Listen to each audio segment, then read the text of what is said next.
कहते हैं बसंत खुशियों का त्योहार है, मगर जरा सोचो, क्या वो खुशी उस माँ के आंसू से बड़ी है जिसका बेटा दाती तोड़ के नजर हो गया।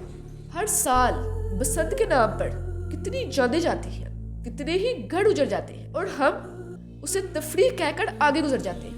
एक डोर सिर्फ पतंग नहीं काटती, ये गले काट देती है, ये ख्वाब काट देती है, ये मुस्तकबिल काट देती है और कितनी ही माओं की गोदे उजाड़ देती है। इस्लाम हमें ये सिखाता है कि जिसने एक जान का कत्ल किया गोया उसने पूरी इंसानियत का कत्ल किया। तो फिर ऐसी खुशी की क्या कीमत जो किसी की जान ले ले। एक पतंग नीचे लाश, एक डोर नीचे कटा हुआ गला, ये खेल नहीं, ये कत्ल का हथियार है। याद रखो, ये बसंत नहीं, ये खामोश कातिल है। इसीलिए बसंत नहीं, इंसानियत को चुनो।